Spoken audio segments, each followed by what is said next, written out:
Hello and welcome to our next edition of Lead, Learn and Grow, a podcast hosted by myself, Helen Clayton, Managing Partner at PM+M. And today I'm really delighted to welcome James Cole, Chief Exec from Panache Cruises. Morning, Helen. Morning, how are you? I'm all good, thank you. Good. Yeah, very good. Good, no jet lag? No jet lag, Helen. Yes. Yeah. Good. Your story is pretty inspirational. It's phenomenal in terms of setting up in the pandemic, and you've talked about that a lot already. I don't want to kind of go back into that because I think people have heard about it. But my question is, did you have any doubts during those first 6 to 12 months? Did you ever wake up one morning and think, I'm just giving up? I never thought about giving up, Helen, but I woke up most days thinking, what on earth are you doing? Because I think, starting a new business is tricky. I've done it a few times before, but starting in the pandemic, which was very difficult for, most people in the country. It was horrendous, wasn't it? Especially from a business point of view. Starting a business in the pandemic had its challenges as well, but I'm pretty determined, I'm pretty resilient, so, there was never any doubt that we wouldn't get through it from that perspective. Yeah. And I guess your dogged determination to succeed again, is that followed by your family, your friends, your colleagues at work? Were they supportive, or were they kind of thinking, what are we doing? Everybody who I work with, my friends, my family, they were all fully behind what we wanted to achieve. Yeah, my family's brilliant, and they just want me to, do what's best for the business, for myself, and of course for the family. Yeah, fantastic. I think that network of support is incredible, isn't it? And when it's there, you don't always know you're relying on it, but you are. Yeah, it's always there for me. I'm really fortunate. Yeah, that's amazing. Nothing is too much trouble. Talk to me about that. How do you know that's where you are? Yeah, well, it's interesting. So we have two things. One's our Vision 2020, which is really straightforward. We call it the 3 C's: colleagues, customers and cruise lines. Nothing is too much trouble, as you say. And basically, nothing is too much trouble for our colleagues. Mm-hmm. We really look after our colleagues. We put them first.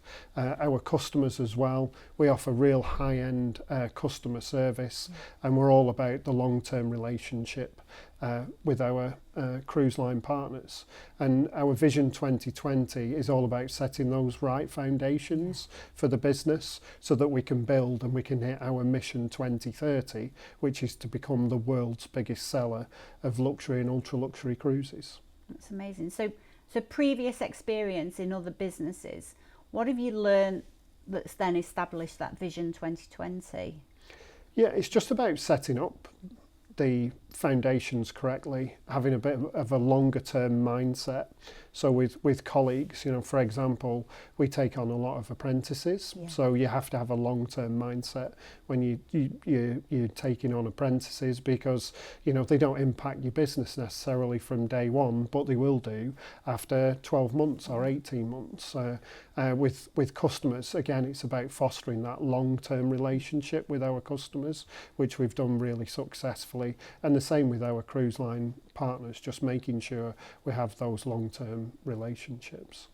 And how do you embed that as a leader through the business? Because you can set the stall out, can't you? You can put the words in place, but how do you as an individual embed that? Yeah, so I think you can lead from the front. You've got to show people that you're making decisions that are benefiting the long-term benefit of the business, not just the short term. We trade on a daily basis, so we do make short-term trading decisions, but a lot of our decisions are about strategy and implementing the right strategy for not just today, but for in several years' time. So that's absolutely key. But we've also got a set of values that we all work towards. So, we encourage people to take decisions within our values as a business.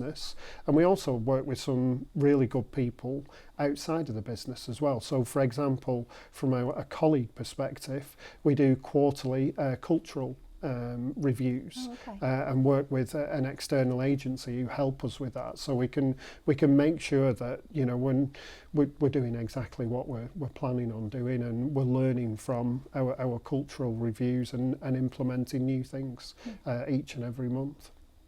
Yeah, it's really interesting because we probably do something annually, and actually, what does quarterly give you over annual? Well, I think it's you know, weekly would be too often, although we Yeah. do weekly temperature checks from a culture point of view, Yeah. but we go into real detail. So what would make up a quarterly review would be an amalgamation of all of our weekly temperature checks, some workshops that we will have done with a group of our colleagues, and then also some cultural one-to-ones, and we pull all that together with our external party, Culture Nav, and then they present us with our report, and it shows us how we've fared over that quarterly period, and where the opportunities are to improve, which is obviously the most important thing for us. Yeah. And I think it's really important, isn't it, to continue looking at those improvements and not standing still. So if you were presented with a whole host of issues, I'm not saying that's what happens, how would you prioritise in that? Yeah, I think you've just got to, if we think about culture, for example, we get a whole host of things of what we could improve, but what's going to be the quickest wins, what are going to be the biggest wins, and we then just prioritise. So we'll just pick the top three to six quick and biggest wins that we think will make a real difference to our business. And you know, we look on the customer side of things. We've just done a big qualitative piece of customer research. Okay. You know, our customer service, if you look at Trustpilot, is 4.9 out of 5. Nice. You know, excellent. So that's great, but we think there's another level or two that we can enhance our customer service by, and only by speaking to customers in depth and getting some quality feedback from them will we know where the current gaps are and what they actually want, for us to be able to take customer service to that next level. So where does AI fit into the travel industry and Panache for you versus that talking in depth? Yeah, so AI, we're in a big year of transition in AI at Panache Cruises. So we've appointed somebody whose full-time role is to implement AI within the business.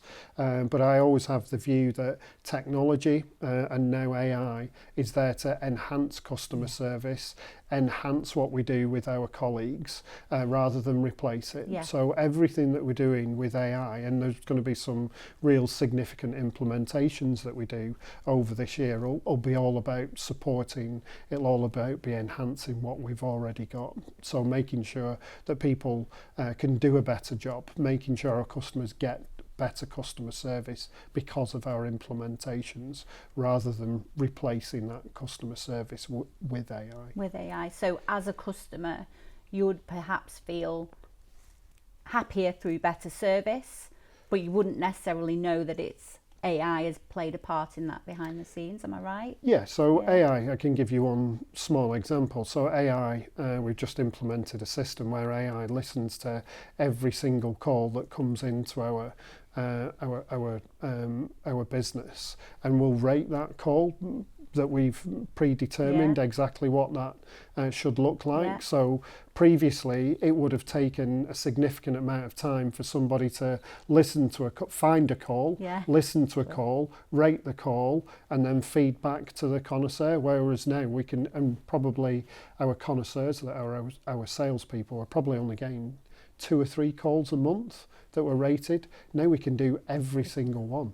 Wow. Now the beauty of it is, you know, we're not micromanaging people through this. We're not trying to find fault. We're trying to use this so that we can then understand where the training gaps are, and you know, help people, you know, give better service to customers, and ultimately earn more money at the end of the day. That's what we want people to do from this. Yeah, and it's not just earning the money, is it? It's that sense of satisfaction that you've provided an opportunity to somebody and their family to go and have an amazing experience that perhaps is more elevated than the year before. Yeah, so that's a huge kind of payback, isn't it? Yeah, absolutely. So thinking of payback, you are very much Lancashire, yet you travel the whole world. What does being at home in Lancashire mean to you and community? Yeah, I mean, we're very community based.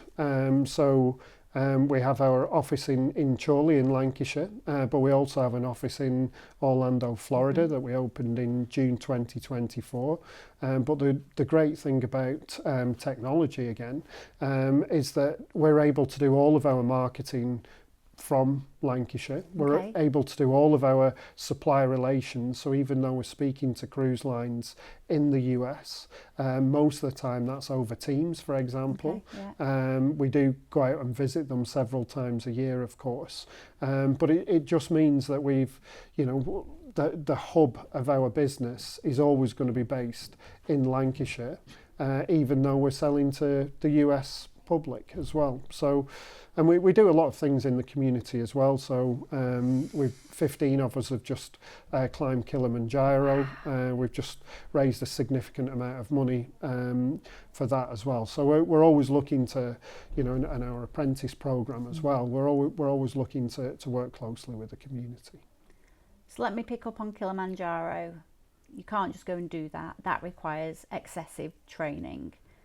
How do you fit that in amongst everything else and family and home and travel and the business? Yeah, it's just about planning your day, isn't it? Planning your diary and just making sure you've got time to do the things that you want to do.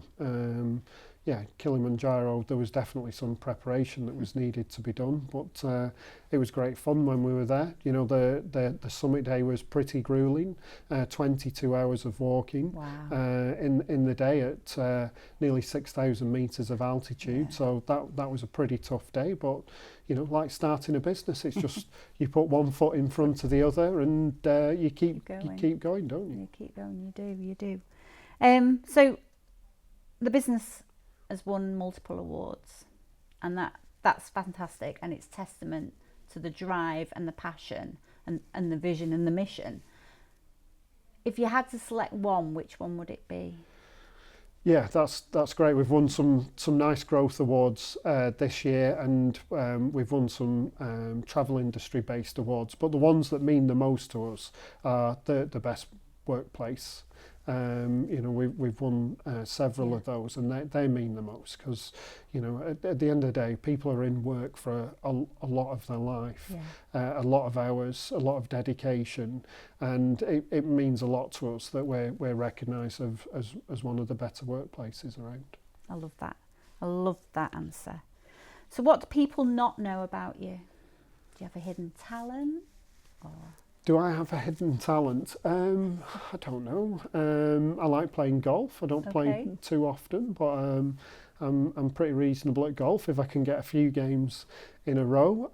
I've just taken up swimming, so and this is really interesting. So I'm 50 years old. I turned 50 this year, and I'll be honest. I'm one of those people. I can swim, but I wouldn't say I've got a stroke. Yeah. So I've probably struggled to do. 7 or 8 weeks ago, I was struggling to do 25, 50 metres.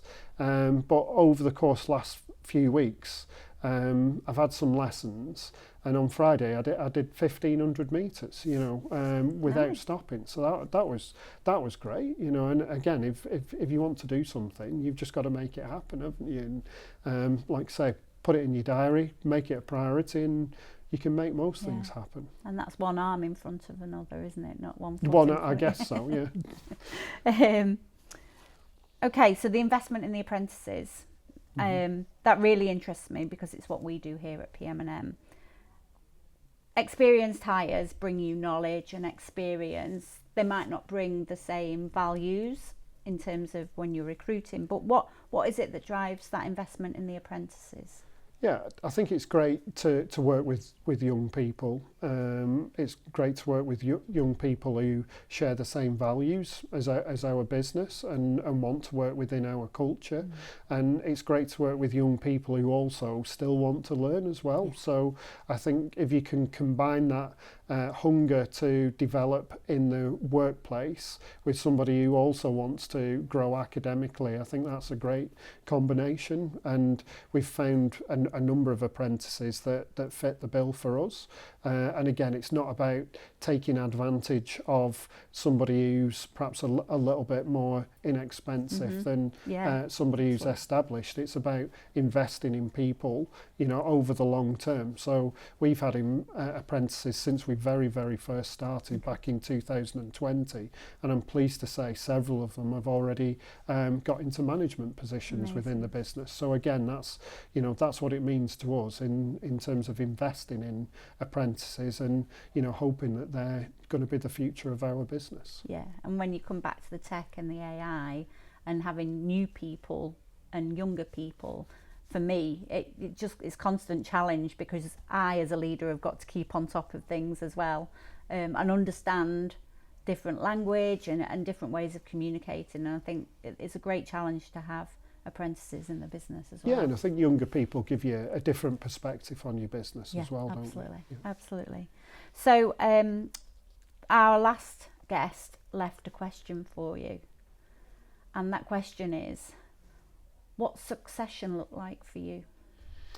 Well, that's really interesting. So a lot of people ask me about, what's your plans for the business? What are you going to do? When are you going to sell? When you bring in private equity in? I'll be honest with you, Helen, I'm having an absolutely fantastic time at Panache Cruises, and I see this as a bit of a legacy project, and I can see myself still running Panache Cruises in 10 or 15 years time. I'm very fortunate to work with my son, Charlie. He's one of our apprentices. I think he's got grand ambitions over the next few years, so we'll see what happens there. But I've also got a fantastic management team as well that we've built up over the last 5 years. So, there's some real desire within that management team to progress. So, there's a whole host of different options there when the time comes over the coming years. That's brilliant. Yeah, I really like that actually, there is succession, but I don't need it right now because I'm still loving what I do. Yes, absolutely. Love going into the office every day. I've already been in once today. I'm going in after this again. So love it. Being visible is really important, isn't it, as a leader? May I ask you to leave a question for our next guest?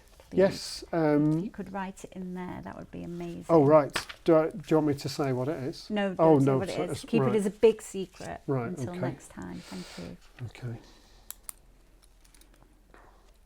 And I've got a very personal question to ask you. I've never been on a cruise.